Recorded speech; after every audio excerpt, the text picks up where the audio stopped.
This week in the AWS Developers Podcast, we're talking about Arm64 and Graviton. Stay tuned.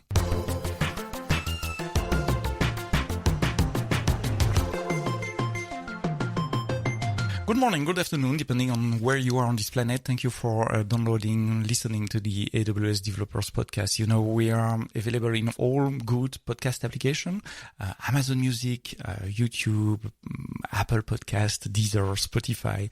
Just don't forget to subscribe so you receive the new episode every Friday morning. This week, we are talking about architecture and CPU, architecture based on ARM and the Graviton CPU from AWS. What is it? Where it's coming from? What are the benefits for you as a customer? And why it does matter for you as a developer as well? I have the pleasure to host a special guest, Arthur Petitpierre, your specialist SA, working mostly or almost exclusively with customer migrating their workloads to Graviton. That's your day and night type of work at AWS. Arthur, thank you for being in the podcast. What's the story behind Graviton? What is Graviton? Hello. Well, it's a long story actually, because it started way before we actually started with the processor itself.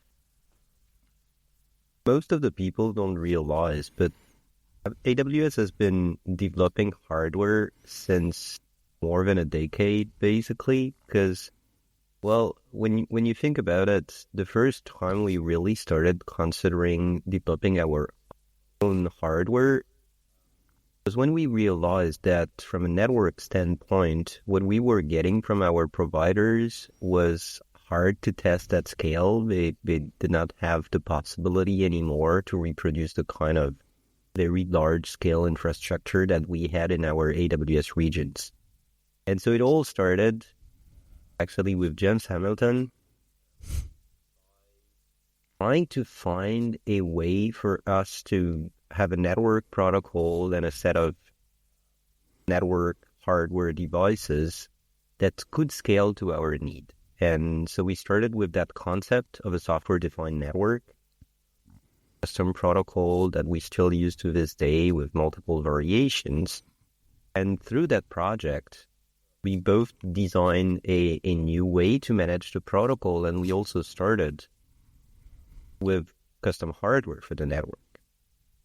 And the project was a success, so we realized that, well, probably at our scale, it started to make sense to have custom stuff.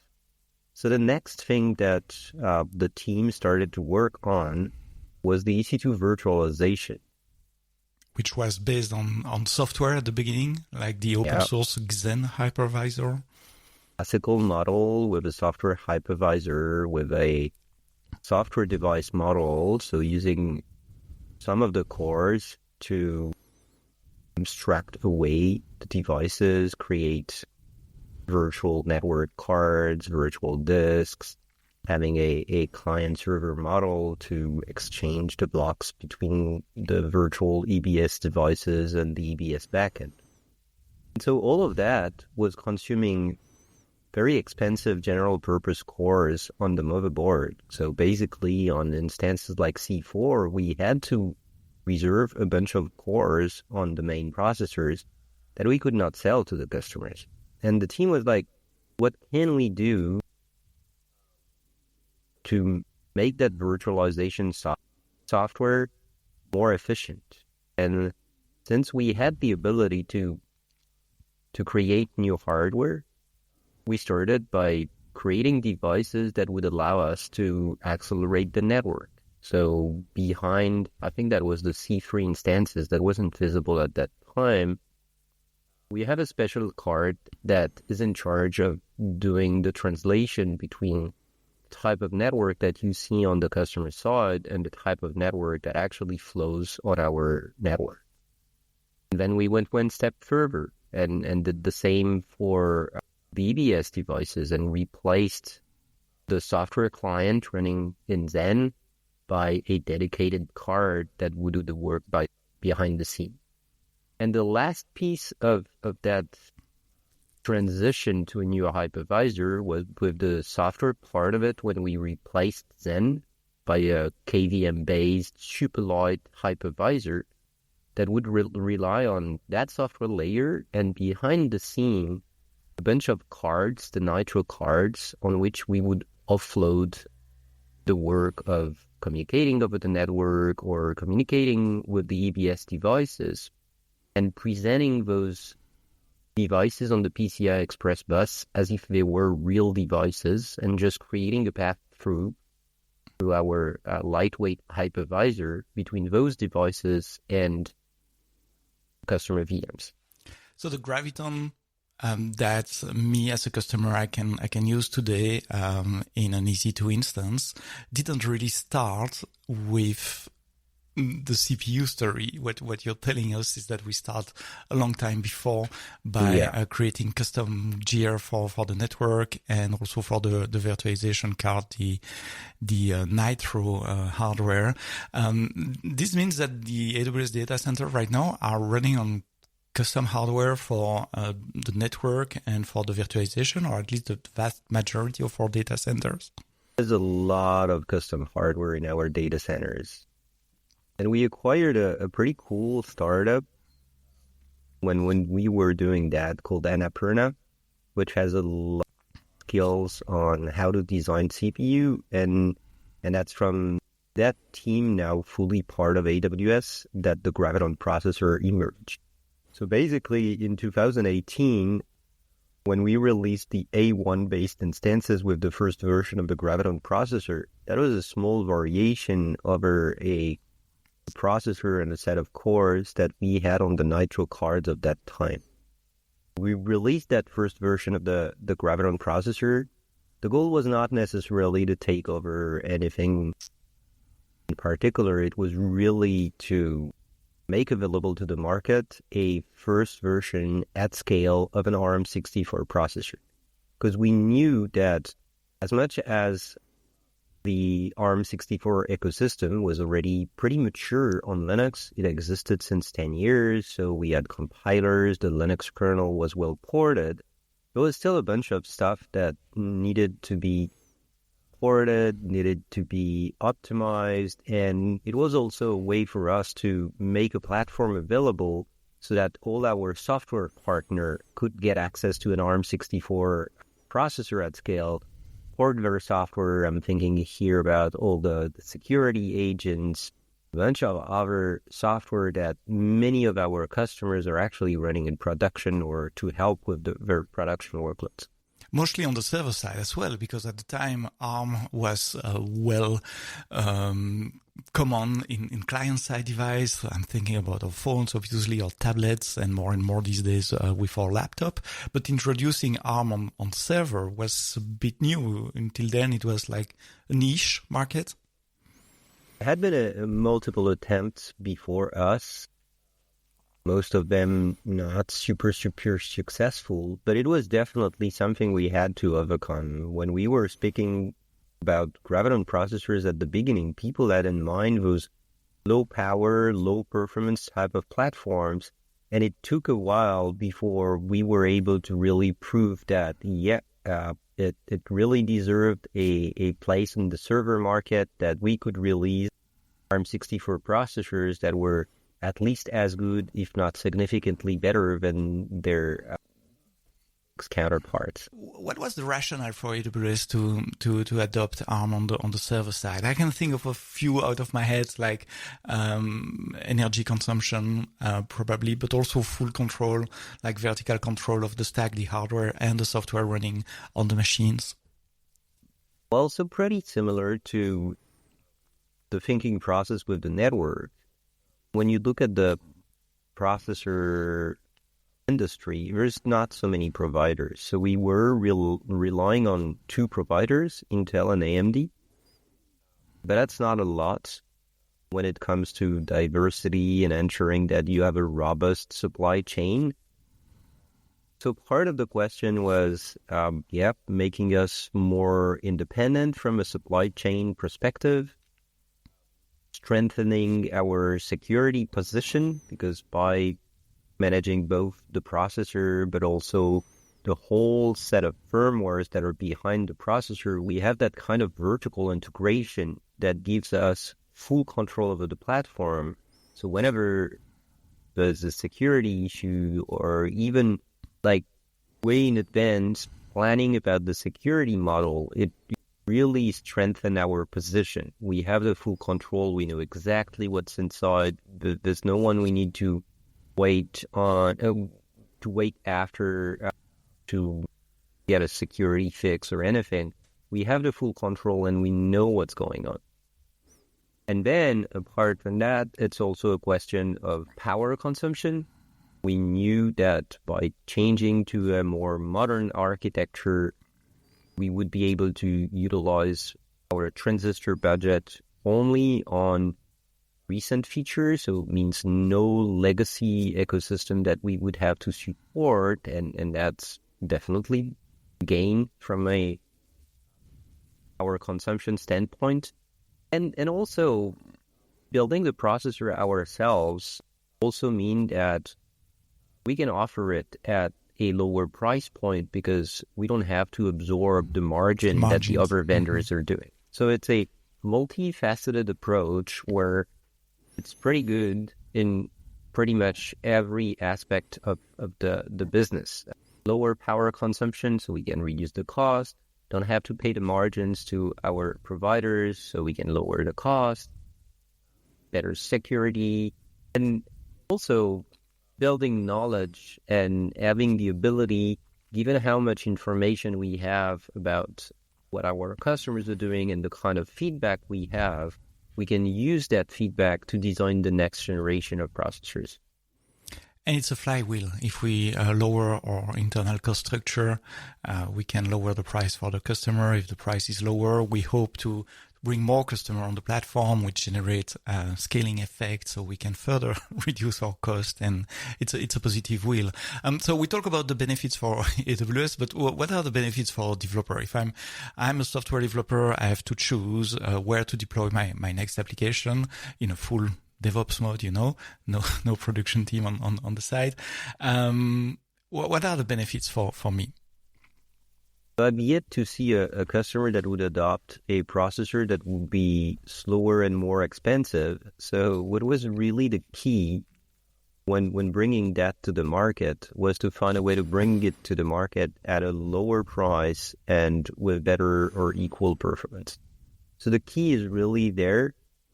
It's a general purpose processor. So when you compare two general purpose processors, we're basically doing the same thing. We're crunching your numbers. We're allowing you to run your web servers, your Java applications, your Node, your Python, whatever. And the exact set of instructions that you're using to do that, sure, it matters.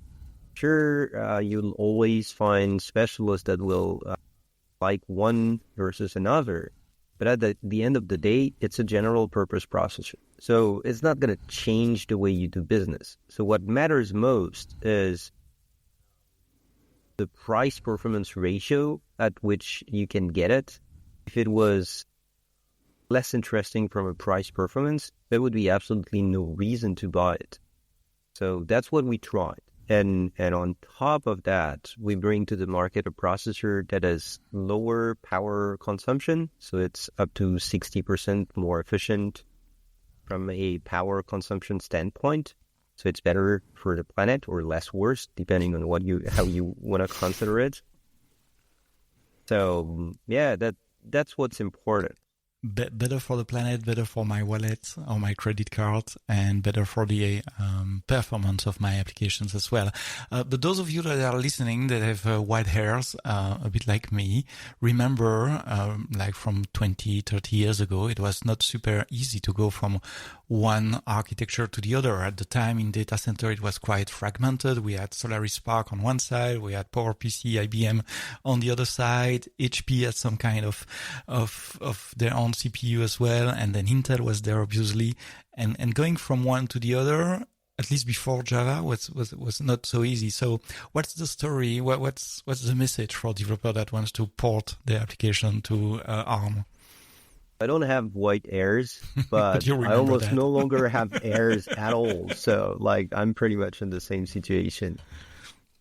I started my career in a data center where we had 7 different processor architectures. So I've seen a bunch of those migrations. The migrations we have today are quite different from what we had yesterday.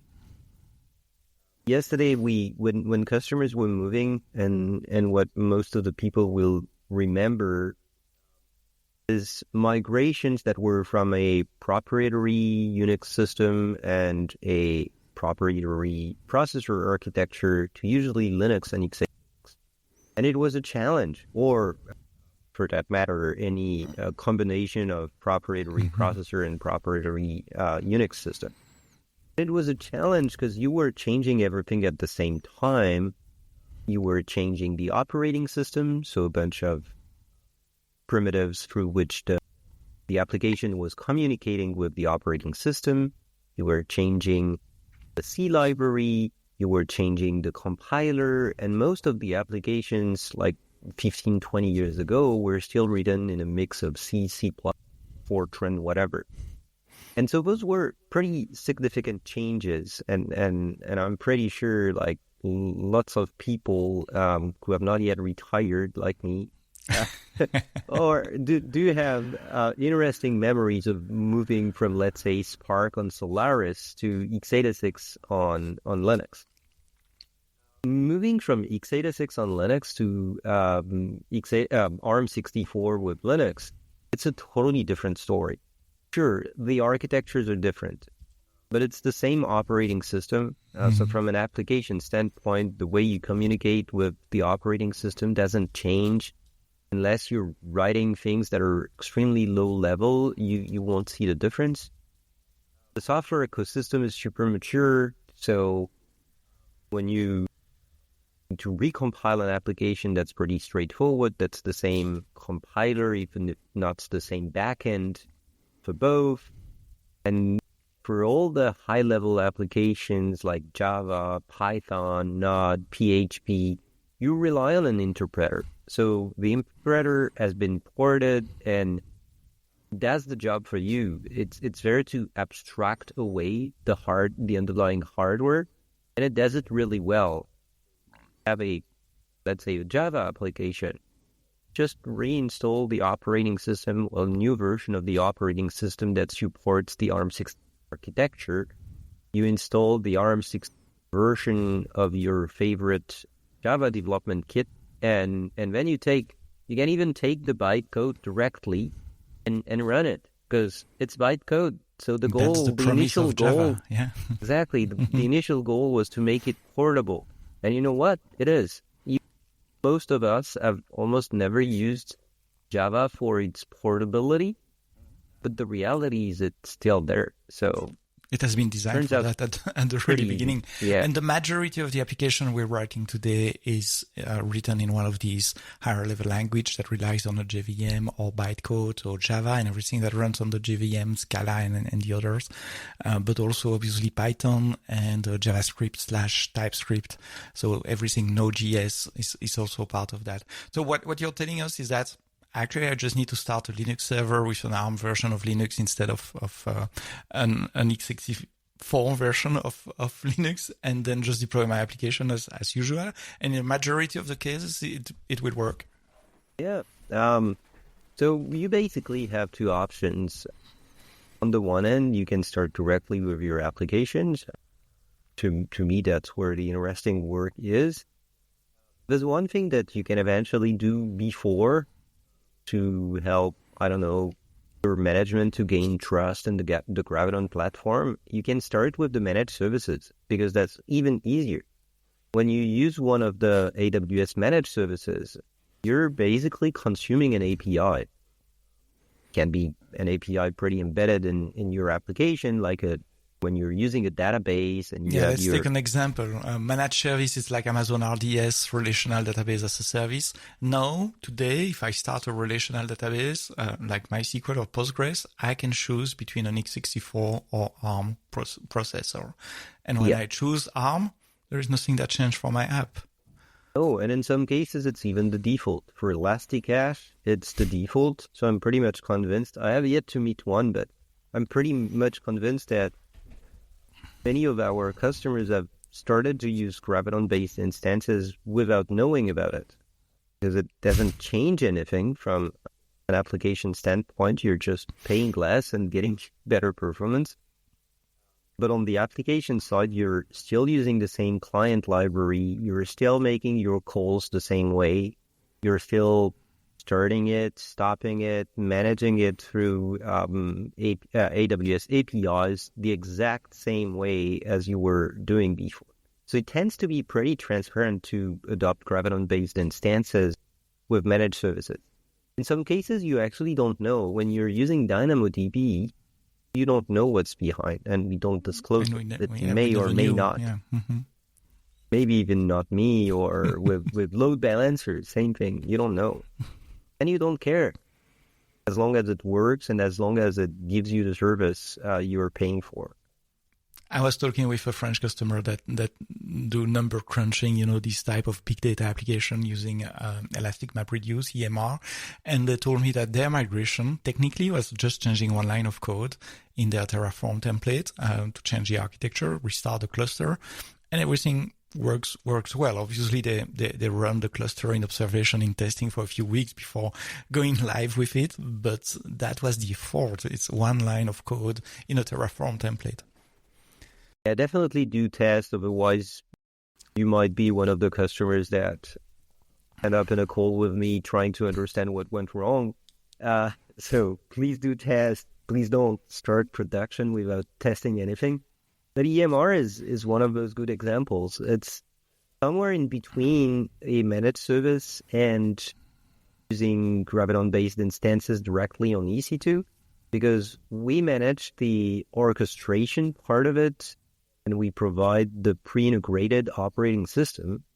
So when you launch a EMR cluster with Graviton-based instances, you get the right version of the operating system. The libraries are pre-installed, and we have ensured that everything would be compatible with the Arm64 world.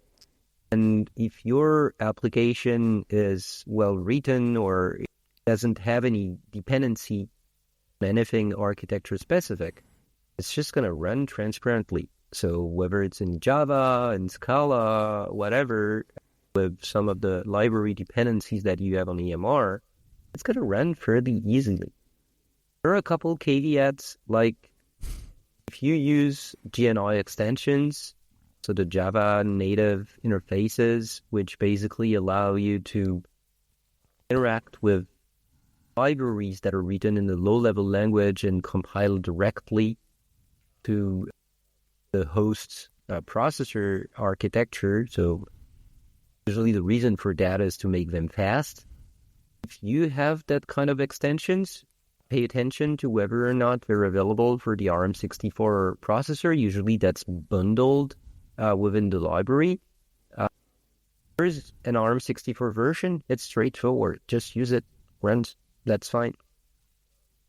If you use Python, pay attention to, there's a lot of modules that are architecture specific for Python. So just do the pip install for that specific platform and roll out a new image.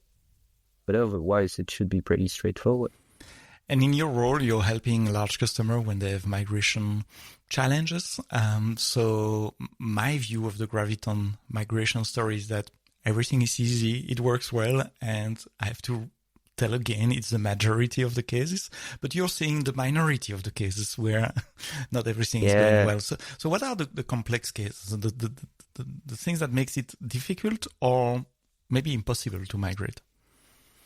So as a worldwide specialist SA, you see all the worst cases. So you get the question of very large customers go like, how long is it going to take my team to migrate to Graviton? Oh, well, anywhere between 2 days and 6 months. Or what is performance going to look like? Oh, anywhere between minus 50% and 2x performance gain. It's really hard to predict. Sorry for the customers I'm making fun of, but it's extremely hard to predict. We know what's the situation once you have done the work of optimizing a little bit things or fixing the old libraries And in general, we expect a performance of around 30% gain from a price performance standpoint compared to comparable x86 based instances. Sometimes you have to go through a bunch of hops before you get there. So what about the nightmare stories? Things that can make things hard. There's one thing that I keep highlighting again and again with customers is we usually start with the application first.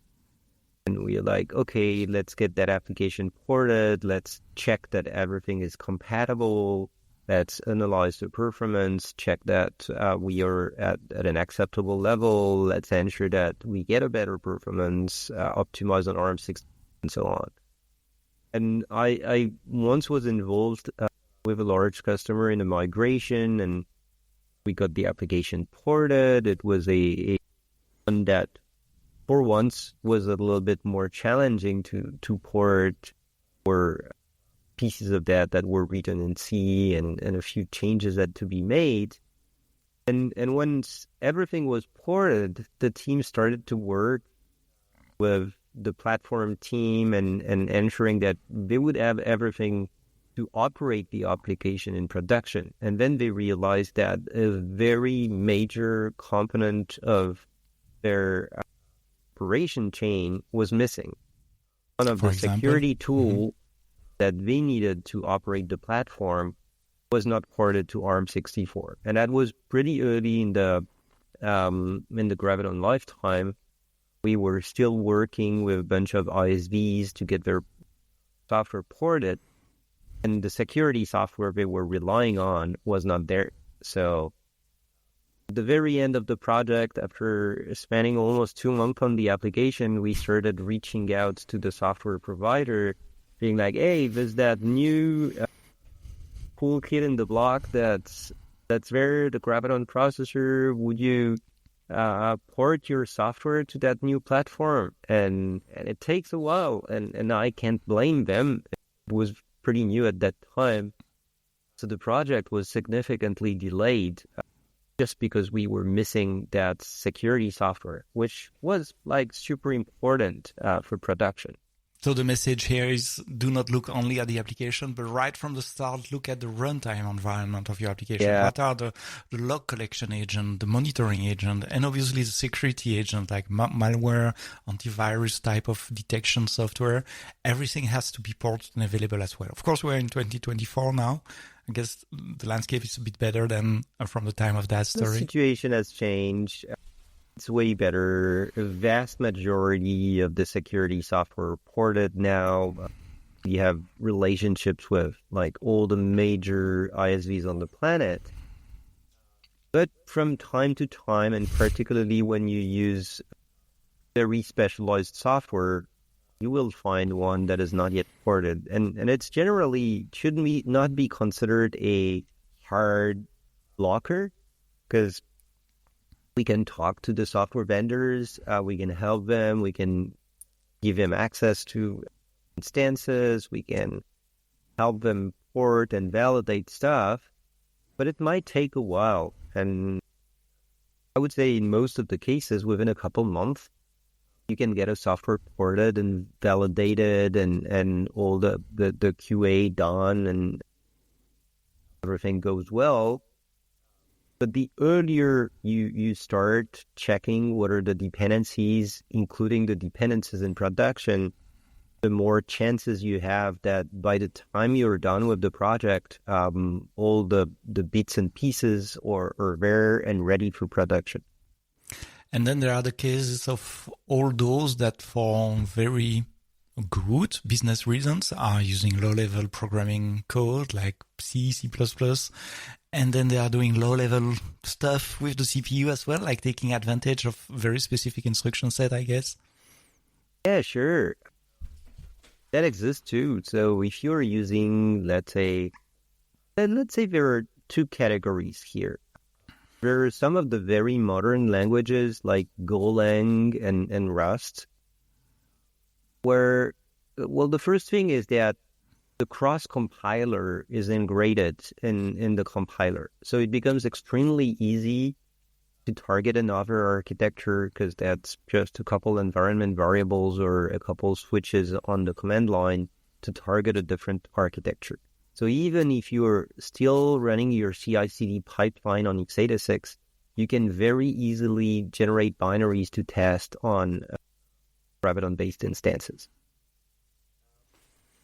Older languages like C and C++, it's a bit more of a challenge because you need a cross-compiler. So the good thing is that most of the Linux distributions now, they ship a cross-compiler, so it makes it a little bit more easy. But still, you have to recompile the application. You have to ensure that you compile. I mean, when you're trying to cross-compile, you have to cross-compile the libraries and all the dependencies, and it's pretty error-prone. So as much as possible, I would recommend doing it directly on Arm64. There's absolutely no reason not to do it. It's a server processor, not an embedded device. So running the compilation stages on Graviton, like that's just as you would do it on x86. Now to go back to your initial topic about what about those cases where you actually have stuff that are specific to the architecture, and what are those? They tend to be in 2 or 3 different areas. One is everything that deals with low-level primitives, memory management, synchronization primitives.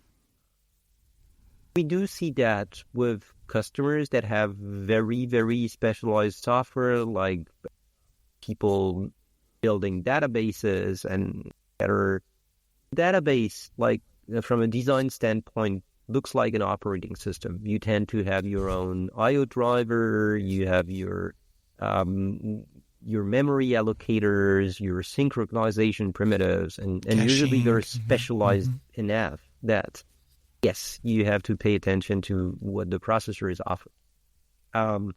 So, yes, when you're writing your own synchronization primitives, potentially you will have to rewrite that with the new instruction set.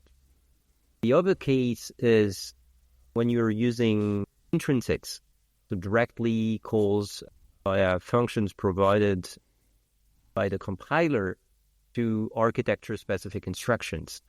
Most of the cases I do see of people using that is to use SIMD instructions to vectorize algorithms and make them faster. I also do see customers doing the same with assembly. So either inline assembly or calls to intrinsics to make software faster. So yes, again, those ones, they're architecture specific. So when you're writing something with AVX on x86, you will have to rewrite it for the Arm64 platform to run on Graviton.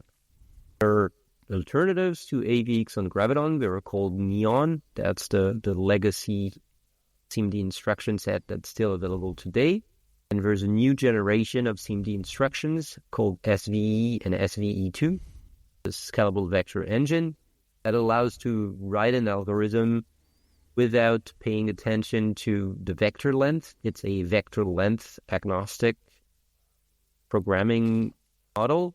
So basically, you can run your algorithm and then, depending on the processor, at runtime, it will determine the size of the vectors and split the data accordingly. It's pretty convenient because you write once, and on a Graviton 3, for example, you have vectors that are 256-bit long. On a Graviton 4, they're 128, and there's more of them per core. But you only write the algorithm once. So those things, yes, they do have to be rewritten. There's a couple mechanism that you can use to make it easier if you're using the intrinsics. There's a library called XSE to Neon that replaces those calls by the equivalent Arm64. So I don't need to change the code. I just include a header file. So just include the header, and it does the translation behind the scene at compilation time. I have several customers who used that successfully, but I remember about one special one in the seismic world. We used that to port its application, so it's kind of a poor man's port. You don't have anything to change. You don't have to spend time really optimizing, and that you can do that as a first approach. And those guys got like 30% performance gain just by changing a header before recompiling on ARM64. So that was pretty cool. But also the majority of the performance gain are not coming just from an architecture change. And going from x64 to ARM does not magically bring you 40, 100, 200% performance gain. You're working with customer more and more to look at the performance of their application. What customers do usually to significantly gain new performance? So there's a bunch of things. It's true that there's that tendency to think that by tuning the operating system, you'll get performance gains, that the easiest way to get performance gains is to change instance type and those kind of things. And what we realize actually with customers when we are doing those migration and we get the opportunity to interact with them and talk about performance is that there might be a bunch of things that can be fixed at the application level. I tend to say that when you change instance type, you'll get between 2 generations anywhere between 10 and 30% performance gain. It's not often that you will get more than that, like 25, 30% generation to generation we have with Graviton. That's pretty unique in the industry. When you tune the operating system, like there are special cases, but in most of the cases, that's going to be single-digit % gains. The application level, however, there's a lot more to gain. In some cases, by choosing the right data structure, by arranging the way you were working with the memory or the way you're doing your I/O, you might get 50%, you might 100% by really profiling your application, understand its performance profile. And I would say probably, I don't know, half of my customers have never profiled their applications. They know how it runs. They compare performance between two versions of the application, and after changes, doing a lower level profile and have a good idea of what it is sensitive to. I don't actually have so many customers doing that. And it's helpful. That's the starting point. That should be the starting point. But they basically trust the developer, saying, okay, the developer wrote the best possible code. Let's move that code from one platform to the other. Developer is in a hurry. He has many features to release, and like spending time optimizing something that already works, it's an afterthought. May not be the priority.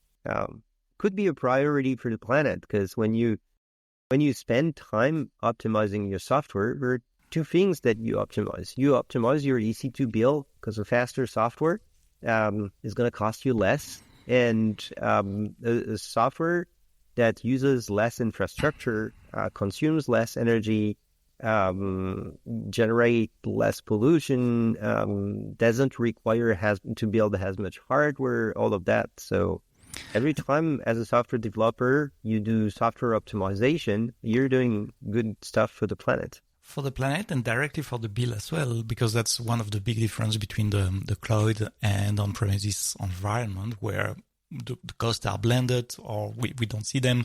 The server are there anyway. But in the cloud, you're billed by the milliseconds of CPU execution. So if you can grab a few percentage there, even single digit, that reduce your cost as well. What's next in the ARM world? I know we are not disclosing roadmaps here, but I recently saw the news that we have new generation, the C8, R8, M8, X8 EC2 instance that have the Graviton 4. Maybe we can talk briefly about that, and then what's the future? Sure. Yeah, we just released GA, the Graviton 4 processor. So we have Graviton 3 in, probably virtually all of our regions around the world.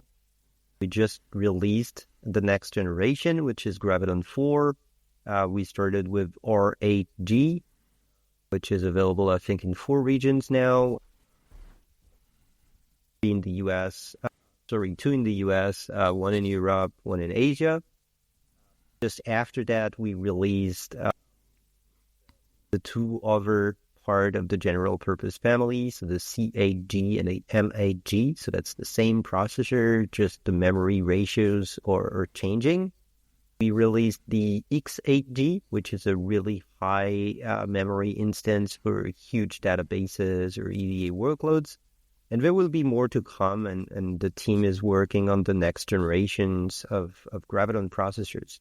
The big changes between the previous generation, the Graviton 3 and the Graviton 4, is that we have significantly increased the number of cores available and the size of the instances. So we were maxing out at 16XL with 64 cores on the Graviton 3 based instances.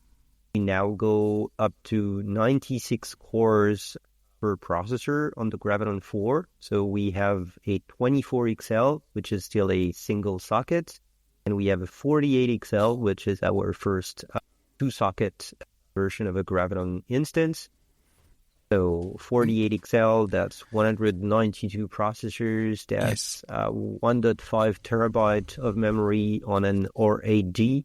So you start to be in serious... Start to be super large. Starts to be huge. Virtual machines. Starts to be huge. SAP HANA, I'm looking at you.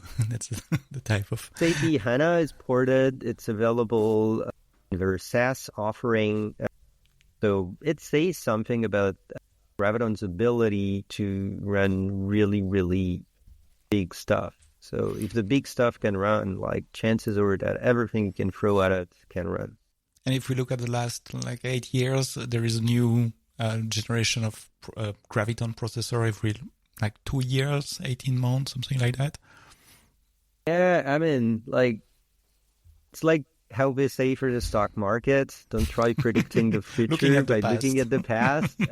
But so far, we've been releasing a new Graviton processor more or less every other year. The team's working fast. The team super efficient. So let's see. But it's not a guarantee. And of course, we are not committing to anything here.